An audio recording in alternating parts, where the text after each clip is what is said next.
Welcome to the Author Corner, our chance to meet the authors you'll want to read. I'm Stephanie, and I'm so excited today to be joined by author Bill Kassel. He's the author of My Brother's Keeper, a novel about the family of Jesus. And Bill writes, what if your brother was the most controversial figure in the history of the world, and your job was to protect him?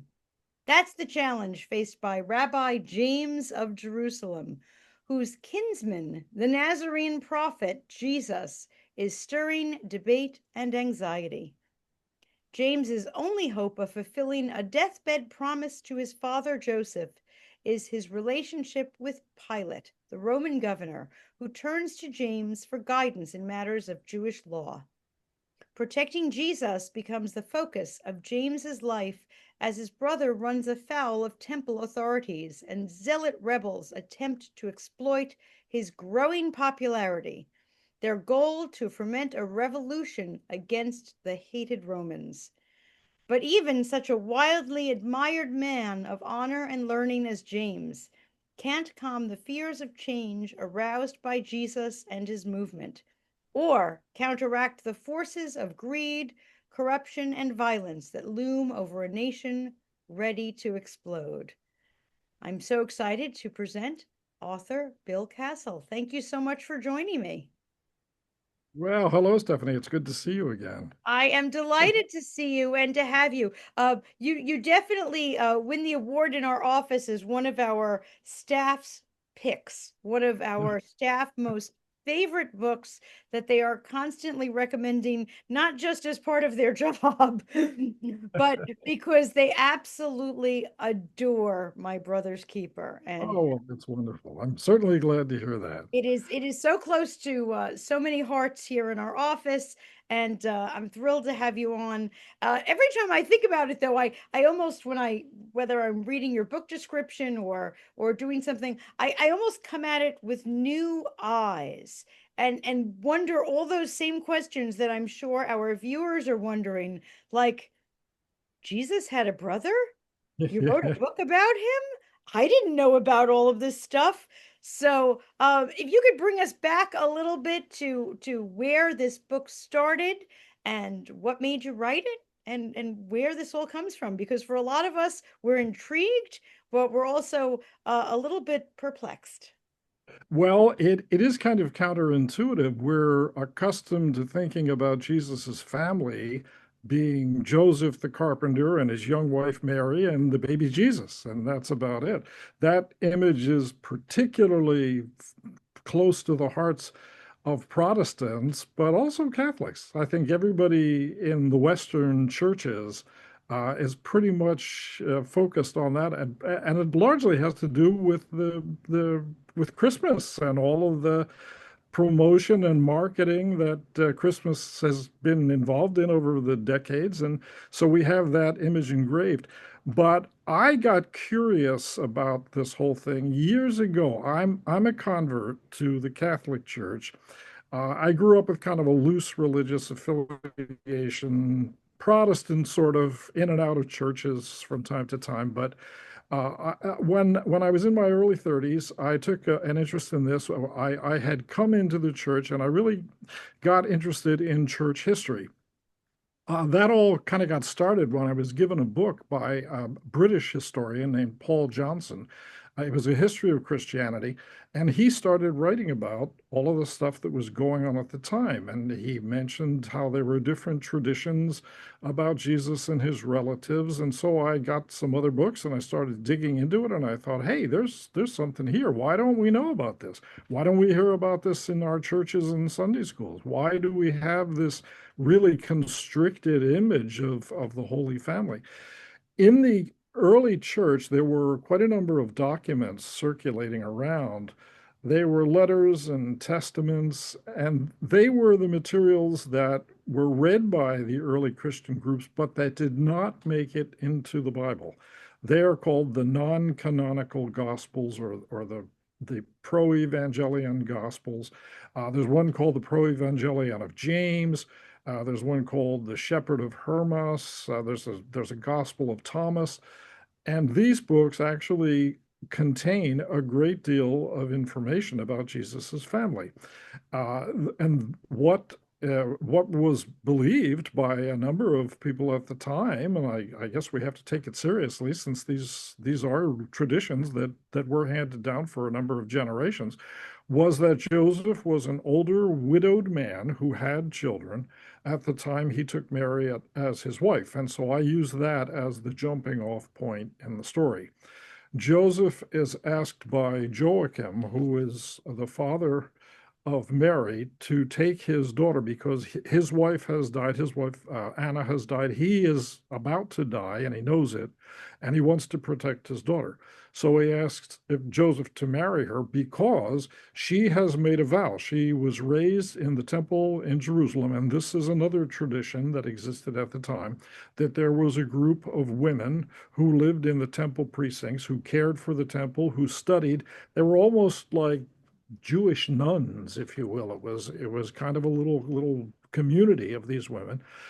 And there would come a time, of course, when a girl would reach the age of maturity, the onset of menses, and that would make her ritually impure, and so she could no longer be in the temple. And Mary in the story is approaching that age. And Joachim knows that, and he's worried because she's going to be kicked out of the temple. He's about to die. What's he going to do with his daughter? So he goes to Joseph, who is a man he respects deeply, and he asks if he will marry her and allow her to live out the vow that she has taken to devote her life to prayer and not be a marriage in the usual sense. She wishes to retain her virginity. And so there I talk about essentially the Catholic doctrine of the perpetual virginity of Mary, and I present a rationale for it. And the story then unfolds that she comes and lives in the household, causes all kinds of uproar because who is this young girl who is suddenly introduced into this family circle? And there's a lot of rivalry and jealousy and suspicion and all sorts of things Mhm. in Joseph's household, and that kind of gets the thing launched. I love that. Now, And you're so right. Even just backtracking for a moment to our view, which has been perpetuated by uh Christianity in general, but especially by art. We well, believe what we see. The little Holy Family, we believe, Joseph, Mary, and the little baby.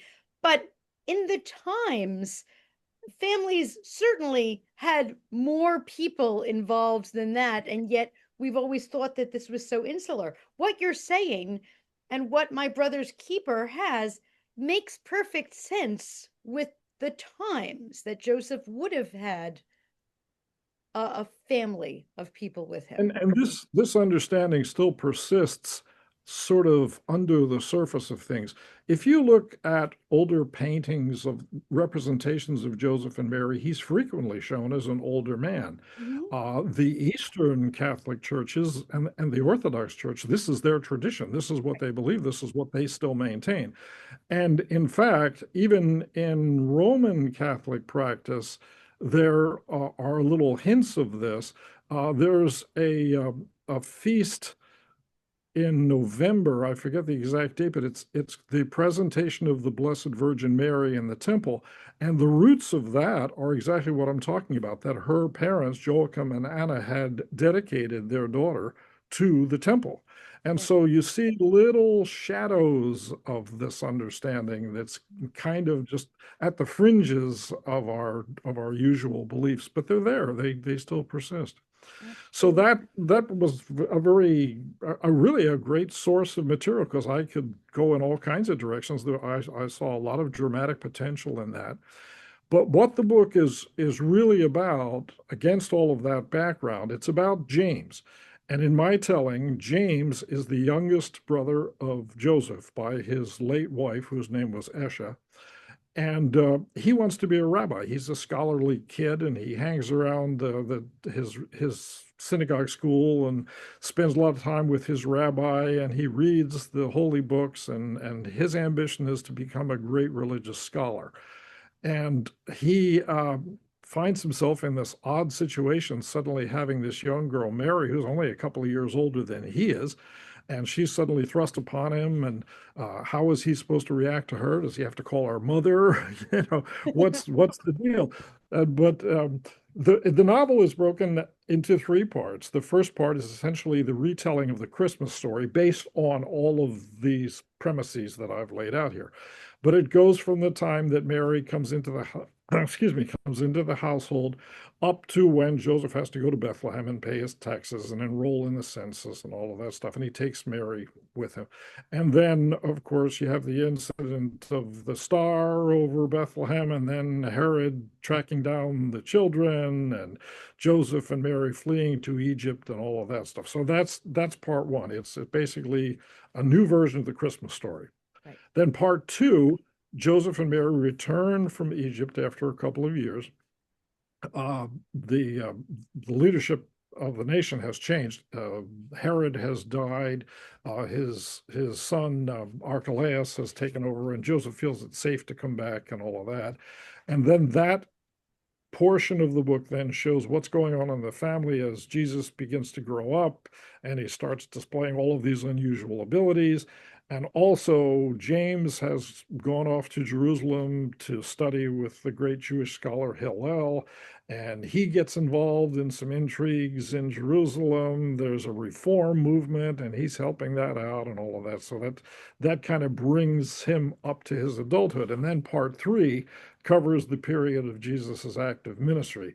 And at the beginning of part three, there's a flashback scene to where Joseph is dying and he calls for his son to come and see him. And he says, James, uh, I'm not going to be around here much longer. You got to look after your little brother because I think there's something special about this boy. And he may be a prophet, he may be the Messiah. I don't know what he may be, but there's something going on here. And I'm afraid he's going to get into trouble because you know what happens to prophets. So I'm counting on you to look out for your kid brother. And James then promises that he will be his brother's keeper, and that's the rationale for the title. And then that part is all of Jesus's adventures, his ministry, all of the trouble that swirls up around him. The Romans are afraid he's fomenting a revolution. The religious authorities of the temple don't know what to make of him, and he's going around forgiving sins and curing people's ills and raising the dead. And what the heck is going on anyway with all of this stuff? And they think there's something really, really wrong here. And so the climax of that is the famous scene of the trial before Pilate, and James has to defend his brother against the high priest Caiaphas. And of course, we know how that turns out. So Jesus crucified, and James is crestfallen. He feels like he's failed his brother. But in the end of the book, Jesus appears to him, and that is actually recorded in the Bible that Jesus appears to James, and he commissions his brother to lead the Jerusalem congregation of Christians, and that's how the whole thing ends. So it's a different view of the Christian story. I think it's a way to make people think about the Bible in a little different way, kind of approach the Christian story with fresh eyes. And it's got a pretty good reception, as you know. A lot of Absolutely. people like it. Absolutely. I must ask, what came first? I mean, this is like the chicken or the egg. Were you doing this research and or just kind of stumbled upon this Paul Johnson and his history and your eyes were getting opened and then you said, I should write a book? Or were you thinking, I should write a It, book? And this all yeah, kind kind of. The idea came pretty early, but I didn't give it any serious effort for quite a long time. I just sort of fussed around with it for a couple of years, reading different things, and it sort of took shape in my mind, and it began to kind of preoccupy me. And at one point, I said, "All right, I'm gonna sit down and I'm gonna do this." I was working as the communications guy for the Ave Maria Foundation in Ann Arbor, Michigan, and doing work with Ave Maria Radio. And I retired from that at the end of 2009. And at that point, I said, okay, now's the time to get serious. So I took the next couple of years and I pounded the thing out. And well, actually more than the next couple of years. It didn't come out until 2016. right. But that was my period of serious and really intense work. And it came out in several iterations. it was originally, I don't know how well you can see this, but this was the Yes. original version of it. It was published by Ave Maria Radio. It was Okay. they used it as a premium in one of their membership drives. So that was the first exposure, and that kind of gave it a kickstart.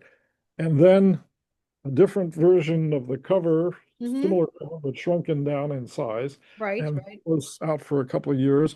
It won the Catholic Writers Guild Catholic Arts and Letters Award as Best Adult Fiction in 2017, I believe it was. Mm-hmm. So that was kind of nice that got some attention brought to it. And then, of course, that brings us up to our current Right, version. with the images of the brother and his keeper, shall we Right, say, yeah. right there. Did you find it difficult?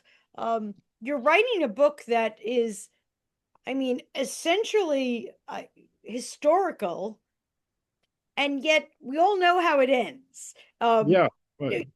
when you're writing a book and we all know how it ends, is that kind of, a lot of pressure, shall we say? Well, it does change your perspective on things because you have to use your imagination. The challenge is to fill in all the blanks. I knew I had to get from A to B, but how the question is, what happens in the meantime? How do I get there? And I had all of these different threads in the book, different characters from the Bible, Gamaliel, the great Jewish scholar who was the grandson of Hillel. I had Joseph of Arimathea. I had a number of other Jewish figures. I had to deal with John the Baptist. Of course, John the Baptist was a relative.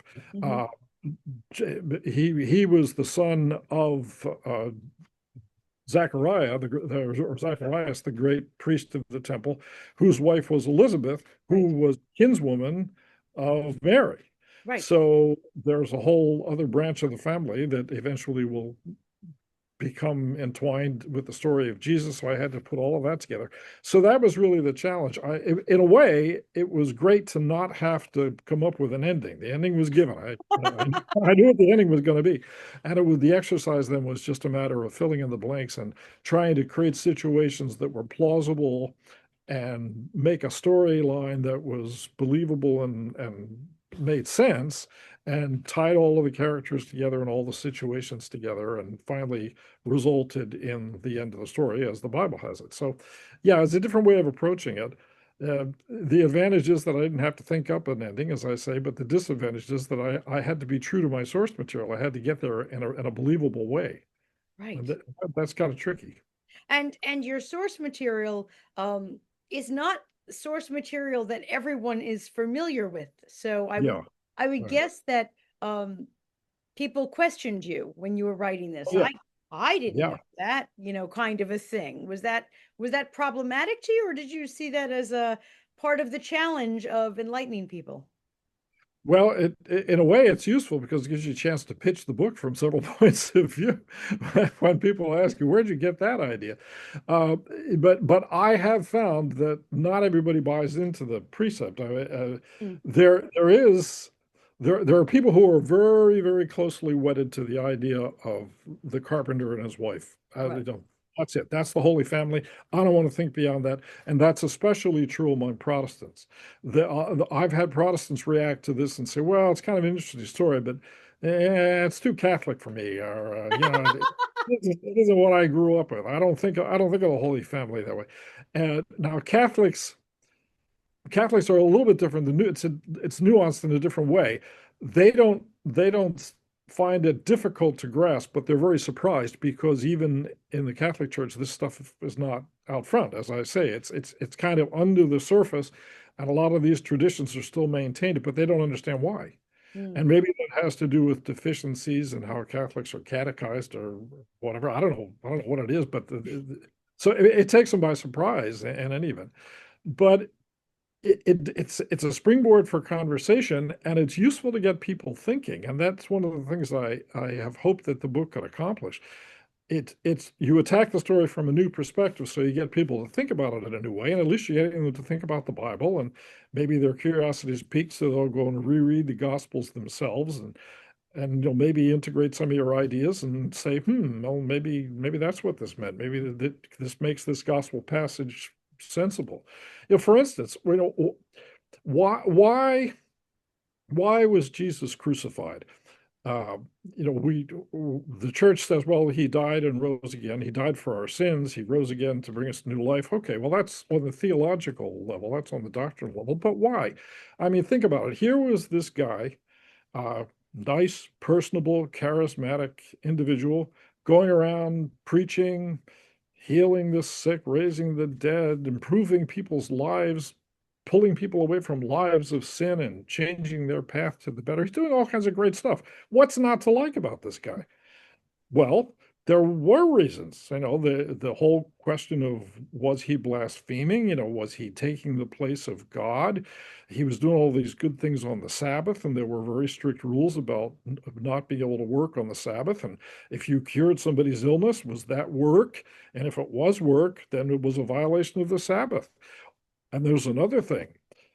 Jerusalem was what you would have to call a company town, and the company was the temple.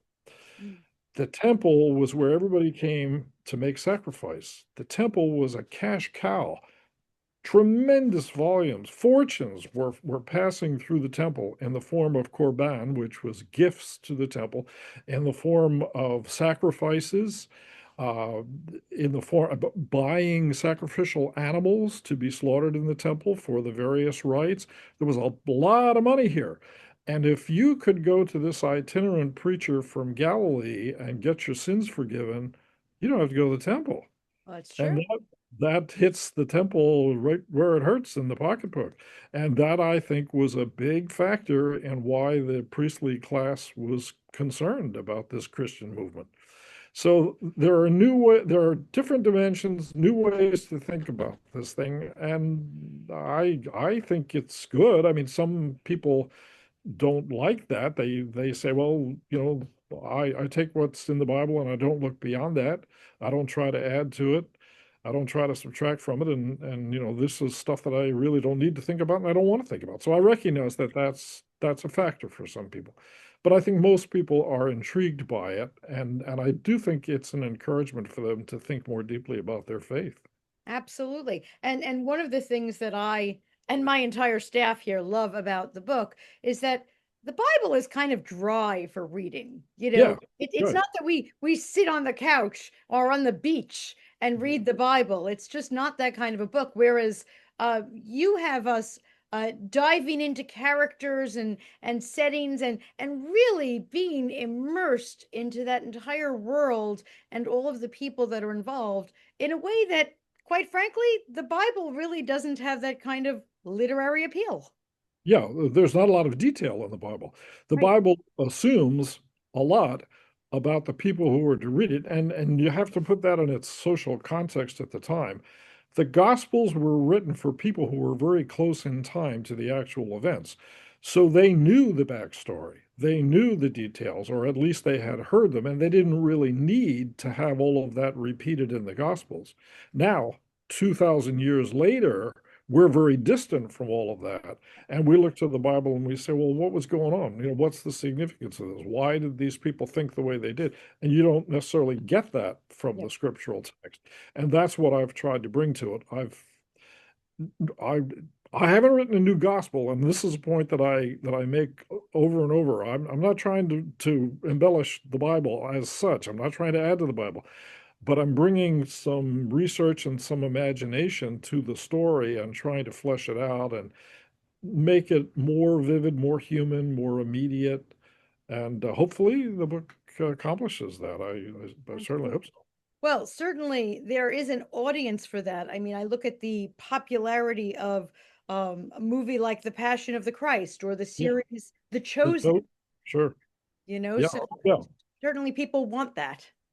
Yeah, well, the Chosen is very similar. They have taken the characters and fleshed them out, and the writers have used their imaginations. I mean, there's a lot of supposition, a lot of conjecture that goes into that. And Mhm. the trick is to make it plausible, to make it authentic, to make it something that people can relate to. And I really have respect for those guys. They've worked very hard to do that. And I think by and large, they've done an excellent job. Uh, there, it has its limits, like my book has its limits. I mean, Mhm. you can only Absolutely. give so much conjecture before you go off the rails. But you got to try to approach it with some restraint, some discipline, and I think it's a worthwhile exercise. I would think for the writers of The Chosen, as well as for you writing this novel, um, the dialogue must have been so difficult to recreate. I mean, we have very little knowledge of what was actually said. Yeah. How did you manage to write dialogue that was both modern enough that it was comfortable on our eyes and our ears, yet was timely and authentic? That from a literary standpoint is just such a challenge. Yeah, that is a challenge. I constantly had to go back and say, does this sound too hip? Does this sound, what would their dialogue have sounded like? You're dealing with several factors. You're dealing with time, you're dealing with language. I mean, they Right. weren't talking English. They were speaking Aramaic or Greek or Latin. The Romans primarily spoke Greek. Latin at Jesus's time, Latin was it was the language of soldiers and kind of a secondary thing, but the language of international commerce was Greek, and Aramaic was the common dialect of Galilee and Judea on those areas. So you got to get over the language barrier. And I'm no language scholar. I know zero about Aramaic or Latin or Greek. So, but I had to try and create something that sounded not so modern, yet not so stilted and archaic. And a lot of that was worked over pretty severely. And then too, I had to assume that the Jews in the story, while the story is rendered in English, they would approach certain expressions in a different way than the Romans would. They Mm. would have certain ideas in their minds, certain perspective that would be different from the Romans. So they would bring different kinds of references to it. Um, and then in one passage where Pilate is trying to do some research on James and Jesus both, he has one of his men research the family, and he comes up with all sorts of interesting little backgrounds. And so there were details about the family that I wanted to look at from a sort of Roman point of view. Well, this guy named Joseph, he was a successful local builder and carpenter, and his family was also they grew olives and they raised sheep, and so they have to talk about it in a kind of a business way, in a detached way that a Roman would look at it, because this is a bunch of Jews they're talking about, and so all these clashing perspectives. So it was kind of fun. It was like a big puzzle. It was kind of fun to work these things out. Yeah, and there's the whole not to mention the content of what they're actually saying. We're talking about, the nuance and the linguistics of it, but even to come up with what would they be saying, because like you Oh, said, the Bible has very little in the way of dialogue. right, right. What would the Romans have thought about the Jews and their practices and the Jewish way of life? What would the Jews have thought about the Romans? Right. These guys who have come in and taken over and they're occupying the land and they're looking kind of superior and looking down on the locals. And there were certain attitudes and perspectives that I had to get in there too. And it was an interesting exercise. It really was. Absolutely. Now, I'm wondering, this you worked on this book back in the first release was 2016, I believe you said, Yeah, and right. worked on it for several years before that. So we're talking about over 10 years ago. Um, Yeah. things have are constantly evolving when it comes to understanding of the books of the Bible and the Apocrypha. Things are being found constantly. Has there been anything in the intervening years that has either been discovered or located, or that would change your perspective, or maybe make you say, "That's what I was saying all along"? I'm sure things are Well, coming up every day. yeah, probably the thing that got the most publicity was the ossuary, which is a stone box that would contain bones, and it was discovered, and it had an inscription on it that talked about James. And that they began to think, well, maybe this is the original James. It's not been proven. Scholars are still debating whether or not this was authentic.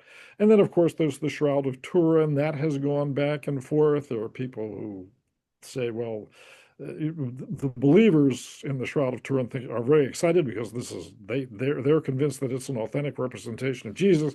Then there are the people who say, no, no, no, this is a forgery. It was concocted in the Middle Ages. And the other people say, well, how could they possibly have put this image on the shroud? It's like a photographic image, and that technology didn't exist, and back and forth and whatever. But it all bears on the plausibility of the story, if you Right. will. I don't think there's anything that would make me approach it in a different way now if I were starting now rather than years ago when I started. But it certainly fleshes out the story. I don't know. Maybe I should have written something about the Shroud of Turin in the book. I don't know, but Well, that makes me you- wonder, is there a second book in you?